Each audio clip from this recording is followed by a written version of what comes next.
I'm going to talk to you about my project, which is looking at, is this really loud? I feel like it's just really close to my face. I'm sorry. About racial disparities in arrests between white and black young adults. So here's my overview. Looks the same as yours. Okay, so I didn't put a lot of literature in my PowerPoint because there's a ton of literature that talks about that there is a racial disparity in arrests between white and black individuals, regardless of age. So my study really wanted to look at and understand why this is happening and get a better explanation of what's going on, as well as analyzing parent-child bond as a protective factor and some other key contextual factors.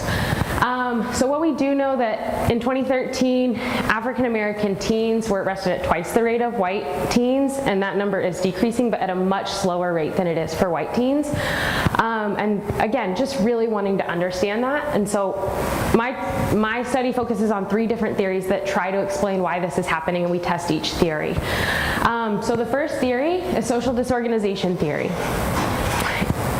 The gist of this theory states that we are products of our environments, and our environments, regardless of race, have a huge impact in our outcome. So if we come from disadvantaged neighborhoods, low SES, we're more likely to be arrested. It's likely to impact community bonds, which is likely to impact behavior and outcome. And I'll talk a little bit about the measure for a neighborhood disadvantage when I get to it, but it was very interesting to me how that was collected.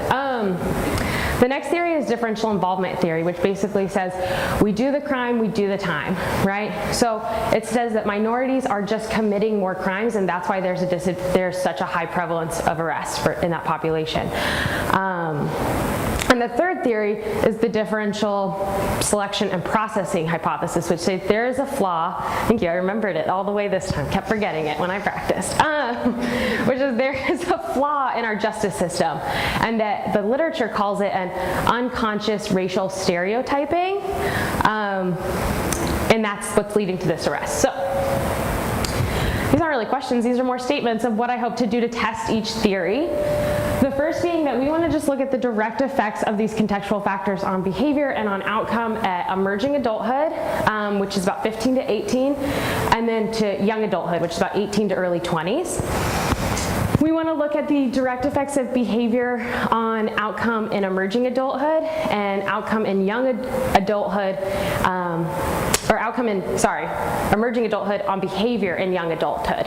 Okay, so really looking at how these behaviors are impacting future outcomes, and if outcomes are impacting future behaviors. We looked at the mean differences in these contextual factors, behaviors, and outcomes across race for black and white individuals, and then looked at whether the relationships of contextual factors, behaviors, and outcomes were stronger across race. And so it ties in with the initiatives because we're looking at trauma and justice and prevention and substance abuse and mental illness. Prevention of substance abuse and mental illness. Some of my measures that I'll use are alcohol use and drug use, and how that might be factoring into arrests as well. Okay, so I use the AdHealth data as well. And Kayla just said to me earlier, she goes, it's great, it has everything. And it does. We use data from waves 1, 3, and 4, so it's a longitudinal study. And once we factored in for missing data and participants that didn't make it through all 3 waves, we still had about 10,000 participants. Far more white participants than we did black participants, but still a pretty good decent sample size. And the measures we looked at, their overall demographics. We looked at neighborhood disadvantage. So neighborhood disadvantage is collected through census data, and is determined by geographical location, which was really interesting that when they factor in for neighborhood disadvantage, they actually ask the proportion of minorities in that population, and that leads to ranged at higher neighborhood disadvantage, which I thought was really interesting because that's probably going to impact my results for my minority participants. Exposure to violence, that wasn't included in neighborhood disadvantage, so we wanted to look at the impact of exposure to violence, whether or not parent-child bond could be used as a protective factor. Behaviors included alcohol use, drug use, and delinquency, and then our overall outcome was number of arrests across the lifetime. So they were asked at wave 1, 3, and 4 if they'd been arrested. Okay, so all in all, I ran a longitudinal multi-group panel model so that I could really test all 3 theories. And I'm going to explain it a little bit, but I want y'all to be able to see it. So these are the contextual factors that we looked at, right? We looked at neighborhood disadvantage, exposure to violence. Oh, I have a pointer, huh? Oh, that's great. Okay, and parent-child bond. But we also looked at the interaction for moderation effects of neighborhood disadvantage and exposure to violence, and neighborhood disadvantage and parent-child bond. We wanted to see how this impacted behavior at wave 3, which is emerging adulthood, as well as outcome, how they impacted behavior and outcome at wave 4, and then how wave 3 data impacted wave 4, behaviors and outcome impacted wave 4. So we did autoaggressive cross-lag paths to test that. And we used M+. I feel like everybody's saying what I used M+. Okay. So I gave you the results table in the handout because it was just way too big to put, and this isn't even all the result, like this isn't my mean differences, there's just too much to put. And so if you have any questions, we can talk later, but we found a lot, and not all of it is significant, and I found that was okay, because what we did find that, yes, neighborhood disadvantage and parent-child bond were actually related to less delinquent behaviors across races, equal for both races. Exposure to violence was related to more delinquent behaviors and more alcohol use, again, across both races. And there's significant interaction effect between neighborhood disadvantage and the exposure to violence predicting alcohol use. Okay, so this is just basic contextual factor information, okay? We also found that drug use in emerging adulthood related to significant increase in a number of arrests in young adulthood across both races. And emerging adults with more arrests tended to engage in more delinquent behavior at wave 4 in young adulthood. So looking back at my 3 theories, right? So we've got social disorganization theory. So this is supported, right? We do know that context does matter and the environment that someone is raised in is impactful. But what we did find that Black individuals reported higher levels of neighborhood disadvantage. They reported higher levels of exposure to violence, but they also reported higher levels of parent-child bond. And I'll talk about that in a second. Okay.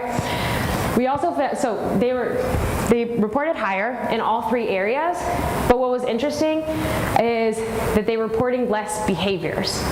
So although their contextual factors were more significant, they were reporting less delinquent or problematic behaviors, but we're still being arrested. This says 3 times, your handout says 4, because I looked back at the output, because I think I memorized it. And it was actually 3.9, so I rounded it to almost 4 times as likely to be arrested than their white counterparts, but we're practicing less problematic behavior than white individuals overall. So the differential involvement theory is not supported. That's saying that even when we do control for contextual factors, there is not a similar ratio in their behaviors to arrests. And so lastly, when we look at this differential process selection and processing hypothesis, this too was supported because again, when we controlled for contextual factors, behaviors, and previous outcomes, Black individuals were still being arrested at nearly 4 times the rate of white individuals. This is what was also interesting is although the Black individuals reported stronger levels of parent-child bond, it was actually seen less of a protective factor than for white individuals. Which I just found that to be really interesting. So when we look at that clinically, it's really important that we be aware of someone's environment, their contextual factors, their social realities as clinicians, that we take this into consideration. I also say to adjust treatment accordingly, and more so pertaining to that parent-child bond factor, not saying that it's not important that we incorporate family therapy, and again, they're emerging to young adults, that we include that. I worked at our juvenile center in Lubbock, and we did family therapy, and I think it's very important that we include that with juveniles across the board. But adjust treatment accordingly to what is the protective factor for Black teens that's going to be the most effective in incorporating it. And really access resources for your clients and advocate for them as much as you possibly can, because you're probably in a little bit, as clinicians, in a position of power to help them in some form or fashion.